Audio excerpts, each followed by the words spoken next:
Alright, welcome to my talkthrough guide on how to get a solo Angel of Death kill. This is a Grandmaster combat achievement that I very surprisingly got on the first try. Well, maybe that's a little bit misleading. I tried 3 times up to the Reavers that spawn in at about 40 seconds on the clock to learn the Threads of Fate timing, but my first attempt where I got the Threads of Fate on Reavers, I sent it and took it all the way home. So that was a very pleasant surprise. And speaking of surprises, there's another really nice one at the end of this video. I can't really break down any ability by ability rotations on this kill, as it's all largely improvised, just trying to stick with the basics of necromancy. Use conjures, build stacks, and use stacks. When there are specific mini rotations I do in this kill, like the aforementioned Reaver clear, I'll have abilities on screen to illustrate that. So to start this kill, I'm wearing my very best necromancy tank armor and I have a ton of food with me. A lot of brews, a lot of soups, and even a bunch of primal feasts. I'm using the Mascot scripture as it's pretty strong and should have some nice AoE potential on the minions. And it's also not scary to use like the full book when I'm already going to be taking a ton of damage here. I am wearing a superior Leviathan's ring since it's a tank ring. It's definitely not necessary, but wearing everything tanky that I could think of gave me a little extra peace of mind. Whether or not you use tank gear or you use power gear and bring a tank switch for the pools, you'll absolutely want to be using the darkness incantation. Anytime Nex melees you in the first 3 phases of this kill, you'll gain some stacks up to 15. And once they're at 15, you won't be able to use any of the good defensive abilities that you'd normally want to use, like Resonance. However, Darkness can cause Nex to splash on you, and if she does, those stacks will reset to 0. So that's going to make your kill a whole lot more comfortable. Let's look at my kill now. I start and I use Invoke Lord of Bones, so that my skeleton can get me up to 100% hit chance early in the first phase. And for the first 40 seconds until the Reavers spawn, you just want to do some good damage. I saved my living death for after the first Reavers in this kill. When Reavers spawn, you want to go to the empty quadrant that Nex is facing. Use Disruption Shield to block the first big hit, and then just tank the other 2. Our main focus is going to be to kill Reavers here, so we want to use Invoke Death, then use Threads of Fate around the time the Reavers are about 2 tiles away from the octagon. When the Reavers step onto the outermost green perimeter of the octagon, use your tier 90 spec to stun them in place, then use Soul Sap and Threads of Fate. If you had it, you could also use the Demon Slayer Sigil ability to do extra damage to the Reavers. In this case, a Reaver went in with a good amount of health, which is definitely not ideal, but I just used a Vitality Potion and carried on with my kill. At this point, I did a Living Death and tried to do as much damage as I could before the second cycle of Reavers. You'll get red orbs, and to avoid those, you'll just want to walk away 1 tile each as they fall down. I tried to walk into square pattern just to stay melee distance to Nex. It shouldn't really matter much if you walk out of the center, as she'll just reset her position on the next cycle of Reavers anyway. So I'm just doing as much damage as I can here, avoiding those red orbs and waiting for that next cycle of Reavers. I'm going to do the same thing as the first cycle. I'm going to step into the empty quadrant, use Disruption Shield to block the first big hit, tank the next 2, then I'm going to use Invoke Death when the Reavers are about 2 squares away from the octagon, Threads of Fate, and then as soon as they touch that octagon, I'm going to use tier 90 spec, and in this case, since I had 5 souls already, instead of Sap Volley, I did Volley then Sap. Now my goal is to get Nex down to 2.1 million HP, but I want to phase at a very specific timing so that I get favorable mechanics and give myself the most time possible to set up my minions and phase her into P3. So I'll get Nex low, around 2.15 million HP, and then I'll just AFK. I'll get a new set of conjures, and the moment that Nex does her animation to summon Reavers, where she jumps up in the air and lands in the center of the arena, I want to unleash a couple of big abilities. In this kill, all I needed to phase was a 5-stack volley.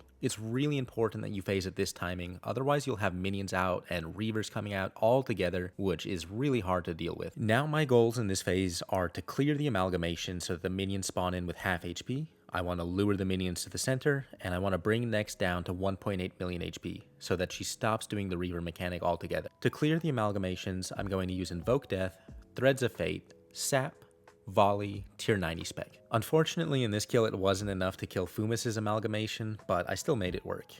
To lure the minions, after killing the amalgamations, I right-click Walk Under Nex to put myself perfectly in the center. Then once the minions have spawned in, make sure you're praying magic, and then dive over to the Glacies tile. Ideally, Fumus would have been alive at the same time, and then I could have attacked him. That would have given me a target that I could face diagonally, and then I could surge away from Glacies diagonally. That would have been the ideal lure, but I just did that manually. And then when Fumus finally spawned in, I dove back diagonally to the Glacies spot to lure Fumus. It's far from the most beautiful gameplay, but you can see all the minions are in the center now. Now my goal is to phase next to 1.8 million HP. I'm going to be using triple Spectral Scythe and Threads of Fate the minions as much as possible. That way I can do damage to Nex and the 4 minions at the same time. You could also use Anticipation and then use Blood Siphon while standing next to the pile. That will give you a tremendous heal and also do a lot of damage to Nex. I didn't anticipate, so my Siphon got cancelled in this kill. Again, not very ideal. You might get red orbs again, like I did in this kill, but so long as you don't get Reavers, you're good to go. Just keep whittling away at Nex till 1.8 million HP, and once you phase to 1.8, it's time to focus on the minions. You want to manually target Glacies and kill Glacies first. I know the normal order in groups is Umbra, then Glacies,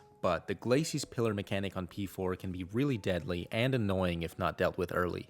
So you want to manually target Glacies here, then kill the rest. Ideally, you kill the minions faster than I do as well, because now that we're in phase 3, Nex can start doing her 3 big mechanics. Smoke Blades, the Ice Attack, and the scariest of all for the solo, the smoke pools. Unfortunately for me, I was pretty slow here and I got smoke pools while still dealing with the minions. You'll have to deal with mechanics all throughout phase 3, so 1.8 million HP all the way through to 600k HP on Nex. Your number one priority should be to kill the minions ASAP. Afterwards, your number one priority just becomes staying alive. You'll see from my kill, it's very far from ideal, but since I just keep my focus on staying alive, I'll eventually be able to recover thanks to the combo of my yak full of food and necromancy being crazy strong.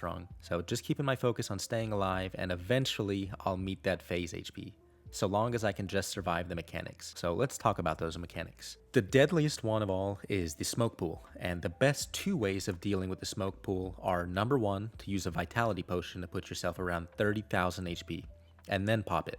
It'll deal 14,000 damage, so you're nice and cozy with a Vit Pot. Number 2 is to turn on the Fortitude Prayer. This will turn off your tier 99 damage prayer, so you'll have to remember to turn that back on afterwards, but it can allow you to bypass your normal HP cap. So you want to turn on Fortitude and then eat to full. With Necromancy tank armor and Fortitude active, eating to full will put you close to 17,000 HP. So it's a little bit tighter than using the Vit Pot, but it's certainly enough to tank the pool. As for the other 2 mechanics you'll see throughout this phase, Smoke Blades are by far the friendliest. You'll get a message that Nex is summoning smoke from either side of the arena. She'll do 1 auto attack, and then on the second auto attack, you can just dive a couple of squares diagonally. Neither smoke will hit you. You could also stand all the way in a corner or against a wall to block the smokes. Lastly is the ice mechanic, and honestly there's not a whole lot you can do for this one other than just eat food and pray melee. You could Freedom, you could use Shield Dome, or you could wear a Spectral Spirit Shield for the duration of the bleed, but this mechanic is not particularly punishing or really all that scary, even if there's not a whole lot of counterplay to it in the solo. So now that you know how to deal with those mechanics, I'll speed through my footage of my P3 here. I think I definitely got a little bit unlucky with the number of smoke pools that I got, and it certainly didn't help that I was doing pretty bad damage. Taking longer on doing damage means that you're going to get more mechanics, and that means that there's more chances to roll at 1 and 3 for a smoke pool. I definitely ate through almost all of my food just getting the 600k HP, but that's perfectly fine. That's what I brought all that food for. I hope for your sake though, when you're going for this kill, that you'll do a little bit better damage than I did. But let's talk about the pillar phase now. Now that we're in the pillar phase, we're safe from all of those really punishing mechanics in P3, and all we have to worry about are Nex's magic auto attacks and the insta-kill bombs. So just remember that you had Glacies pillar first. On the first pillar, we have a little bit of extra time before the bombs come out, so take advantage and do your best damage on this one. Make sure you don't flick to Soul Split too early, as the Glacies pillar can cause you to get frozen and stunned without Pray Magic on. We also have the Umbra Shadows under our feet at the very start, so that would be a devastating combo. Do your best damage though, and just play safe when it comes to the bombs. You really don't need to be fancy and try and one-tick anything. You have plenty of time to kill pillars. I ended up doing about 3 bombs per pillar, and I was fine. I even placed some bombs poorly, as you'll see on the Umbra pillar, but once you get a bomb, just make sure you don't panic. Just keep doing damage on your pillar, and there is kind of a balance you'll have to find with these bomb clears. You don't want to be too greedy and stay out too long only to get insta-killed, but you also don't want to play too scared and stay in the middle the whole time, dealing no damage to pillars. I was waiting until the bar was like 75 to 80% full, then I would turn around diagonally and you could surge right into the middle.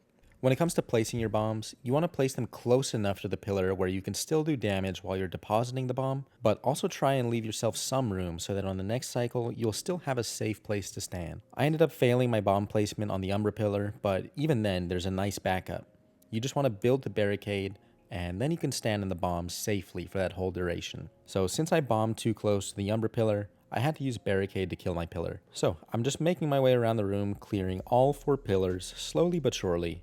And once you kill that final pillar, the kill is as good as yours. Try and bring Nex closer to the middle, that can ease the stress of clearing bombs, as you can just stand in the middle essentially the whole time, only leaving to deposit your bombs. Place bombs in safe places, make use of barricade if you need to, use devotion to block Nex's attacks if you like, just do whatever you need to stay alive. The nerves were the highest for me during the pillar phase, but I think the hardest part was phase 3 with the minions and the mechanics out at the same time. If you can get through phase 3 though, I think you'll get this kill just fine. And if you're extra lucky like me, you'll even walk out of here 900 mil richer. That was definitely a really unexpected and delightful way to finish off my first try AOD solo kill. I'm really happy to have another Grandmaster feat under my belt, and even happier to have gotten such a good drop with it. I think it would be an interesting challenge if they ever made a Grandmaster speed time in a solo. I definitely feel like I could improve my kill with some practice, and I kind of want to do that at some point. This was pretty fun, but for now my focus will shift back to completing tasks. So there you have it.